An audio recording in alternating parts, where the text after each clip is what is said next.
네, 안녕하세요.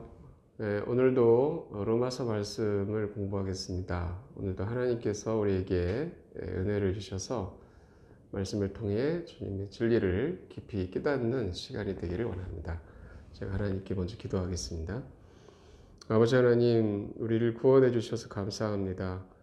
이 시간 주님의 영께서 우리를 인도하셔서 말씀을 잘 깨닫게 하시고 또 주님의 영광을 찬양할 수 있도록 인도해 주시옵소서.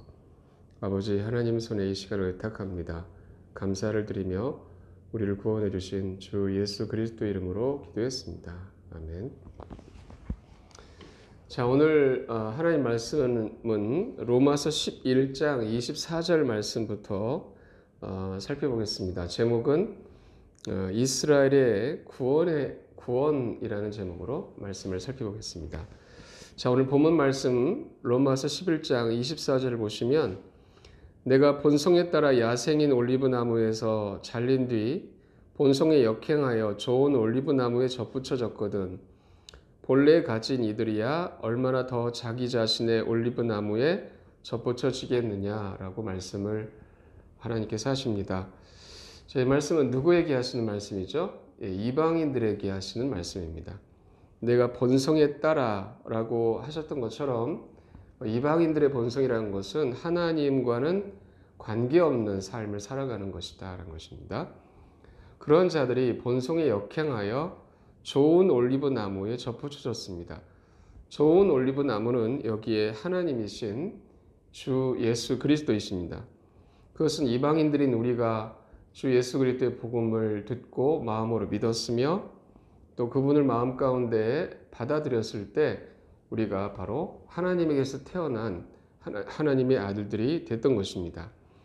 그런데 말씀을 보시면 본래 가지인 이들이야 얼마나 더 자기 자신의 올리브 나무에 접붙여지겠느냐라고 말씀을 하십니다. 여기에 말씀하신 본래 가진 이들은 누구죠? 유대인들을 말씀하고 계십니다. 자, 그들은 하나님의 백성들이라고 불리워지는 사람들이었습니다. 그런데 바로 그들이 하나님이신 예수님을 거절함으로써 바로 좋은 올리브 나무에서 잘려나가게 되었습니다.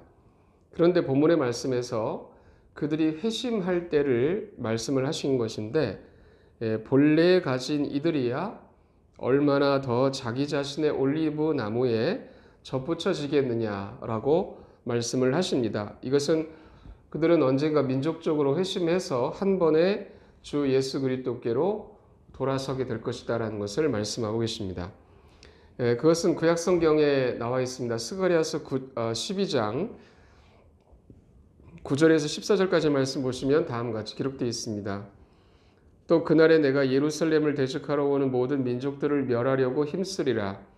내가 다윗의 집과 예루살렘 거주민들 위에 은혜의 영과 간구하는 영을 부어주리니 그들이 나 곧 자기들이 찌른 나를 바라보고 사람이 자기 외아들로 인해 애곡하듯 그로 인해 애곡하며 사람이 자기의 처음 난 자로 인해 쓰라리게 슬퍼하듯 그로 인해 쓰라리게 슬퍼하리라.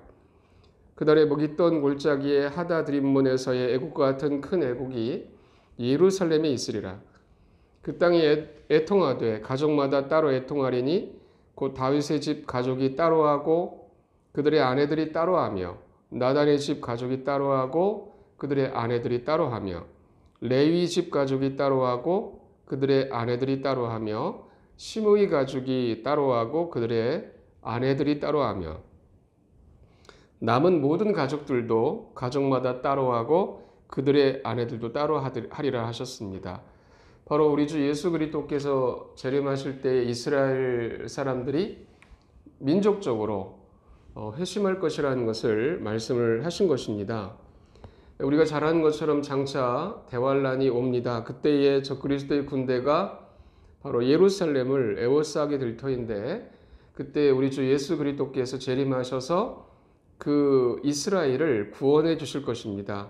그때 이스라엘 백성은 자기들이 찌른 나를 바라볼 것이다 라고 하나님께서 말씀을 하시는데 바로 예수님을 바라보는 것입니다. 그들이 각 지파별로 가족마다 애통할 것이라고 하셨는데 이것은 하나님께서 그들에게 은혜의 영과 간구하는 영을 부어주셨기 때문입니다. 이와 같이 예수님의 재림 때 그들은 민족적으로 한 번의 회심을 다 하게 됩니다. 그래서 그들이 구원을 받게 될 것입니다. 이처럼 본래의 가지들인 그들이 좋은 올리브 나무에 더 잘 접붙여지게 된다라는 사실을 말씀하고 계십니다. 이제 로마서 11장 25절을 보시면 형제들아 너희가 스스로 지혜로운 것으로 여기지 않게 하기 위하여 이 신비에 대해 너희가 모르기를 내가 원치 아니하노니 그것은 곧 이방인들의 충만함이 들어올 때까지 일부가 눈머는 일이 이스라엘에게 일어났다는 것이라 라고 하셨습니다. 자, 이 말씀 속에서 형제들아 너희가 스스로 지혜로운 것으로 여기지 않게 하기 위해서 라고 말씀을 하십니다. 이것은 그 이방인들의 생각 가운데는 유대인들은 이미 예수님을 거절했고 반면에 이방인들인 자신들이 복음을 통해서 구원을 받게 되니까 하나님께서 이스라엘은 버리시고 이방인들을 택하셨다 이렇게 생각을 하게 된 것입니다. 자, 이러한 어리석은 생각을 바로잡기 위해서 이 신비에 대해 너희가 모르기를 내가 원치 아니하노니라고 말씀을 하셨던 것입니다. 이 신비란 어떤 것입니까? 네, 이스라엘의 일부가 눈머는 일이 일어나게 될 것이다 라는 것입니다. 다시 말해서 이스라엘 사람들에게 복음을 설명해 준다 할지라도 주 예수님을 믿지 않는 것입니다. 이스라엘 사람들 가운데 오늘날에도 구원을 받는 사람들이 있지만 아직도 많은 이스라엘 백성들은 복음을 받아들이려고 하지 않습니다. 바로 이것이 신비입니다. 말씀을 보시면 일부가 눈머는 일이 이스라엘에게 일어났다는 것이라 하였기 때문입니다. 자, 그런데 그것이 어느 때까지입니까? 이방인들의 충만함이 들어올 때까지 이렇게 하나님께서 말씀을 하셨습니다. 지금 이방인들에게 전 세계적으로 예수 그리스도의 복음이 전해지고 있고 그들이 무수히 구원을 받고 있습니다. 그런데 하나님께서 아시는 구원받은 이방인들의 숫자가 있다는 것입니다. 그래서 그 이방인들의 충만함이 들어올 때까지는 그 숫자에 들어올 때까지는 일부가 눈머는 일이 이스라엘에게 일어날 것이다 라고 하셨습니다. 이것이 신비라고 하시는 것입니다. 그리고 그 수가 차면 이스라엘 백성의 눈이 열리고 구원을 받을 것이다 라는 것입니다. 예, 바로 그때가 주 예수님께서 재림하실 때입니다. 왜냐하면 하나님께서 스가랴서에서 자기들이 찌른 나를 바라볼 것이라고 말씀을 하셨기 때문입니다. 이제 26절 말씀 보시면 이런 식으로 온 이스라엘이 구원을 받으리라. 이것은 기록된 바 시온에서 구출자가 나와 야곱에게서 하나님의 성품에 위배되는 것을 치워버리리니 라고 하셨습니다. 사도 바울이 말하고자 하는 것이 무엇입니까? 결국에는 온 이스라엘이 구원을 받게 될 것이다 라는 사실을 말하고자 했던 것입니다. 바울은 여기에서 이사야서 59장 20절과 21절 말씀을 인용을 했습니다. 그 뒤에 구속자가 시온에 오며 야곱 안에서 범법을 버리고 돌아서는 자들에게 오리라. 주가 말하노라. 나에 대해 말하자면 이것이 그들과 맺은 내 언약이니라. 주가 말하노라. 곧 내 위에 있는 내 영과 내가 내 입에 둔 내 말들이 내 입과 내 씨의 입과 내 씨의 씨의 입에서 이제부터 영원토록 떠나지 아니하리라. 주가 말하노라 라고 주께서 말씀을 하셨습니다. 자, 여기서 하나님께서 말씀하시는 구속자란 우리 주 예수 그리스도이십니다. 그분이 시온에 오십니다. 시온은 예루살렘입니다. 바로 주님께서 예루살렘에 재림하실 것이라고 말씀을 하셨는데 어떤 자들입니까? 야곱 안에서 범법을 버리고 돌아서는 자들에게 오리라 하셨습니다. 이것은 예수님께서 오시는 것을 보는 이스라엘 사람들은 모두 회심할 것이기 때문입니다. 그때 주님께서는 그들을 자신의 피로 정결하게 하시는 일을 하게 됩니다. 바로 이것이 이스라엘의 7대 명절 가운데 하나인 속죄일의 성취가 되는 것입니다. 그리고 21절 말씀처럼 그들과 새 언약을 맺으심으로써 성령님을 그들에게 부어주셔서 그들이 민족적으로 다시 태어나는 그러한 일이 일어나게 됩니다.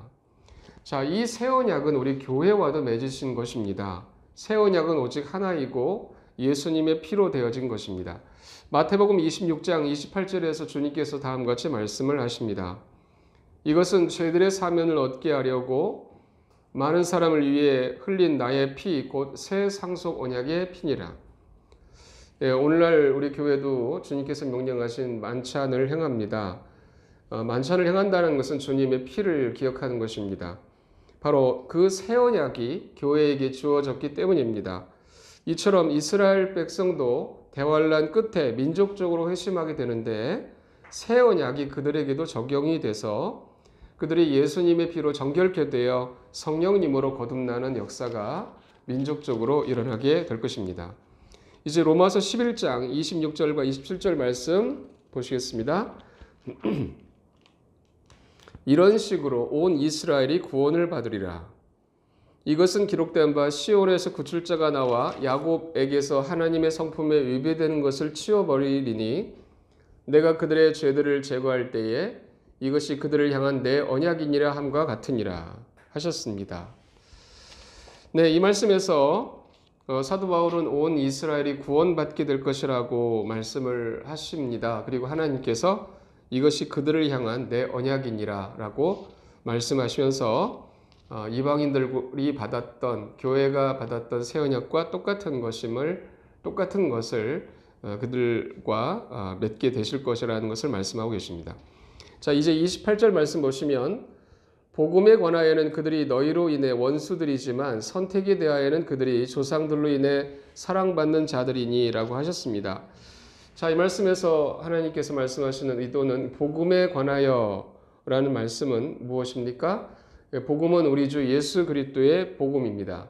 오늘도 우리가 전하는 예수님께서 우리를 위해 십자가에서 피 흘려 죽으시고 그래서 우리의 모든 죄들을 주님의 피로 용서하셨으며 주님께서 부활하셨다라는 것이 복음입니다. 누구든지 이 복음을 마음으로 믿는 사람은 구원을 받게 됩니다.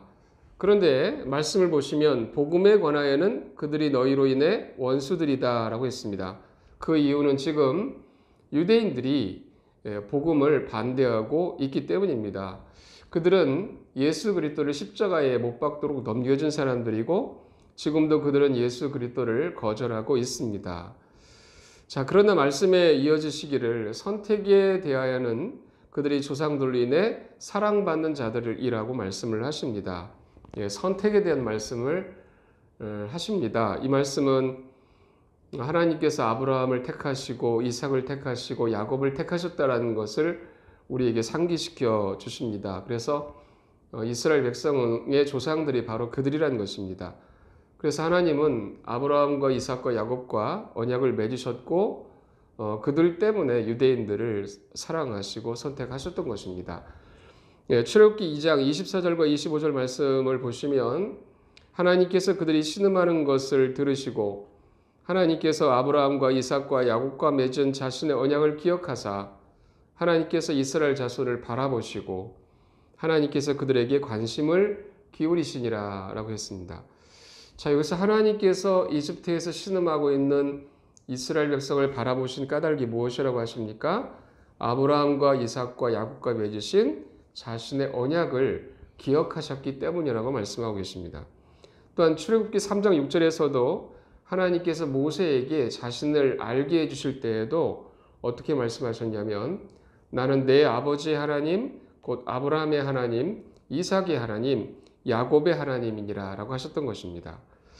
또한 하나님께서 모세를 이집트로 보내셔서 모세가 이스라엘 백성에게 모세가 만난 하나님을 소개할 때에도 너는 이스라엘 자손에게 이같이 말하기를 주 너희 조상들의 하나님 곧 아브라함의 하나님 이삭의 하나님 야곱의 하나님께서 나를 너희에게 보내셨느니라 하라 라고 말씀을 하셨던 것입니다. 신명기 7장 6절에서 8절 말씀에서도 다음같이 기록하셨습니다. 너는 주 내 하나님께 거룩한 백성이니라. 주 내 하나님께서 너를 택하사 자신을 위한 특별 백성 즉 지면 위의 모든 백성들 위에 있는 백성으로 삼으셨는데 주께서 너희를 친히 사랑하시고 너희를 택하신 것은 너희가 다른 어떤 백성보다 수가 더 많기 때문이 아니니라. 너희는 모든 백성들 중에서 수가 가장 적으니라. 오히려 주께서 너희를 사랑하셨으므로 또 너희 조상들에게 맹세하신 맹세를 지키려 하심으로 주께서 강력한 손으로 너희를 데리고 나오시고 너희를 노예들 집에서 이집트 왕 파라오의 손에서 구속하셨다고 하셨습니다. 네, 이 말씀을 보시면 하나님께서 이스라엘을 선택하시고 사랑하신 까닭이 너희 조상들에게 맹세하신 맹세를 지키려 하셨기 때문이라고 말씀을 하셨던 것입니다. 오늘 본문에서 말씀하신 것이 그것입니다. 이스라엘은 그들 조상들 아브라함과 이삭과 야곱에게 하신 하나님과 맺으신 언약에 따라서 하나님이 그들을 선택하신 것이고 사랑받는 자들인 것입니다. 자, 이제 본문의 말씀 로마서 11장 29절을 보시겠습니다. 이는 하나님의 선물들과 부르심에는 뜻을 돌이키는 일이 없기 때문이라. 네, 하나님께서 이스라엘을 선택하셨다는 말씀을 앞서 하셨는데 그 선택하셨다라는 그것을 돌이키시지 않으신다는 것입니다. 다시 말해서 하나님께서는 여전히 그들을 버리지 아니하셨고 아브라함과 이삭과 야곱에게 하신 말씀을 이루시는 분이시라는 것을 말하고자 하는 것입니다. 그래서 앞서서 신비라고 말씀하셨던 것처럼 지금은 눈멀었지만 장래에 예수님이 재림하실 때 그들이 주님을 바라보고 민족적으로 회심하여 온 이스라엘이 구원을 받게 될 것이라는 것을 말하고 있습니다. 이제 30절 보시게 되면 너희가 지나간 때에는 하나님을 믿지 아니하였으나 이제는 그들의 믿지 아니함을 통해 긍휼을 얻었듯이 라고 했습니다. 네, 역시 이방인들에게 하신 말씀이죠. 너희가 지나간 때에는 하나님을 믿지 아니하였다. 그렇습니다. 이방인들인 우리가 주 예수님의 복음을 듣기 전에는 우리는 하나님을 믿지 않는 삶을 살았습니다. 그러나 이제는 그들의 믿지 아니함을 통해 긍휼을 얻었다라고 말씀하십니다. 우리가 앞서서 로마서 11장 11절 중간을 보시면 오히려 그들의 넘어짐을 통해 구원이 이방인들에게 왔으니라고 말씀을 하셨다라는 것입니다. 이 말씀을 보시면 구원이 이방인들에게 온 이유가 무엇입니까? 유대인들이 넘어졌기 때문이다 라고 말씀을 하고 계십니다. 즉 그들이 주 예수님을 거절했기 때문에 주님을 믿지 않았기 때문에 구원이 이방인들에게 왔다고 하십니다. 그래서 30절 말씀에 이제는 그들의 믿지 아니함을 통해 긍휼을 얻었듯이 라고 말씀을 하셨던 것입니다. 이제 31절 말씀 보시면 바로 그렇게 지금 이들도 믿지 아니한 것은 너희가 얻은 긍휼을 통해 그들도 긍휼을 얻게 하려 함이라 라고 하셨습니다. 네, 유대인들이 주 예수님을 믿지 않았기 때문에 넘어졌는데 이방인들에게 구원이 왔습니다. 그래서 과거의 이방인들인 우리는 하나님을 믿지 않았다가 복음을 듣고 예수님을 믿어서 구원에 이르는 긍휼을 받았던 것처럼 유대인들도 믿지 않았지만 나중에 그들이 긍휼을 받게 될 것이라는 것입니다. 32절 말씀 보시겠습니다. 하나님께서 그들 모두를 믿지 아니하는 데 가두어 두신 것은 친히 모든 사람에게 긍휼을 베풀려 하심이라 라고 하셨습니다. 네, 이방인들도 과거에 하나님을 믿지 않고 있었다가 복음을 통해서 예수님 믿어서 긍휼을 얻었습니다. 마찬가지로 유대인들도 과거에 예수님을 믿지 않았지만 이제 장래적으로 그들에게 하나님께서 긍휼을 베푸셔서 우리가 받은 동일한 긍휼을 그들도 얻게 될 것이라고 말씀을 하십니다. 그것은 구체적으로 어떻게 이루어집니까? 대환란 말에 주 예수 그리스도께서 그들을 위해서 재림을 하실 것이고 주님이 그들에게 은혜의 영과 간구하는 영을 부어주셔서 그들이 예수님을 알아보게 하신다는 것입니다. 그래서 결과적으로 친히 모든 사람에게 긍휼을 베풀려 하심이라 라고 말씀을 하셨습니다. 우리가 여기까지 말씀을 보면 유대인들도 자기 자신을 자랑할 수가 없습니다. 또 이방인들도 자기 자신을 자랑할 수가 없습니다. 오직 하나님의 긍휼로 유대인들도 이방인들도 구원을 받게 된 것입니다. 이사야서 55장 3절 말씀을 보시겠습니다. 너희는 귀를 기울이고 내게 와서 들으라. 그러면 너희 혼이 살리라. 내가 너희와 영존하는 언약을 맺으리니 곧 다윗에게 베푼 확실한 긍휼이니라. 네, 여기서 하나님께서 유대인들과 영존하는 언약을 맺으셨다고 하셨는데 그것이 무엇입니까? 다윗에게 베푸신 확실한 긍휼이라 하셨습니다. 그렇다면 다윗에게 베푸신 하나님의 확실한 긍휼이라는 것이 어떤 것입니까? 이것은 우리가 성경에서 찾아볼 수가 있는 것처럼 다윗이 우리아의 아내였던 밧세바와 우리아의 아내인 밧세바와 간음을 했고 또 우리아를 살해했습니다. 이것은 율법에 따르면 죽임을 당해야 하는 그런 죄인데 하나님께서는 그에게 긍휼을 베푸셨다는 것입니다. 사무엘하 12장 9절에서 다윗에게 말씀하시기를 어찌하여 내가 주의 명령을 없인 여기고 그의 눈앞에서 악을 행하였느냐 내가 칼로 해족속 우리아를 죽이고 그의 아내를 빼앗아 내 아내로 삼았으며 암몬 자손의 칼로 그를 죽였느니라. 그러나 13절에서 다음과 같이 기록되어 있습니다. 다윗이 나단에게 이르되 내가 주께 죄를 지었노라 하니 나단이 다윗에게 이르되 주께서도 왕의 죄를 치우셨으므로 왕이 죽지 아니하리이다 했습니다. 바로 이것이 하나님께서 다윗에게 베푸신 확실한 긍휼입니다. 그가 죄를 자백했을 때 주께서 왕의 죄를 치우셨기 때문입니다. 다윗은 시편 32편 1, 2절에서 자기 범법을 용서받고 자기 죄가 가려진 자는 복이 있으며 영원의 간사함이 없고 주께서 불법이 없다고 여기시는 사람은 복이 있도다라고 했습니다. 성령님의 감동으로 다윗이 기록한 이 말씀을 보면 주님께서 죄를 지었지만 그 죄를 인정하지 아니할 사람들이 있다. 다윗에게 베푸신 확실한 긍휼입니다. 이처럼 유대인들이 과거에 주 예수님을 자신들의 메시아를 거절했지만 장래적으로 하나님께서 그들에게 긍휼을 베풀어 주실 것이라는 것입니다. 대환란 말이 되면 그들이 적그리스도의 유혹 속에서 하나님을 부르는데 예수님께서 재림하셔서 그들을 구출을 해 주시면서 은혜의 영과 간과하는 영을 보내셔서 그들이 민족적으로 회심하게 하실 거라는 것입니다. 그래서 이방인들이나 유대인들이나 모두 하나님의 긍휼로 구원받게 하신다는 것을 말씀하고 계신 것입니다. 자, 오늘 여기까지 말씀을 살펴봤습니다. 제가 기도하고 오늘 공부를 마치겠습니다.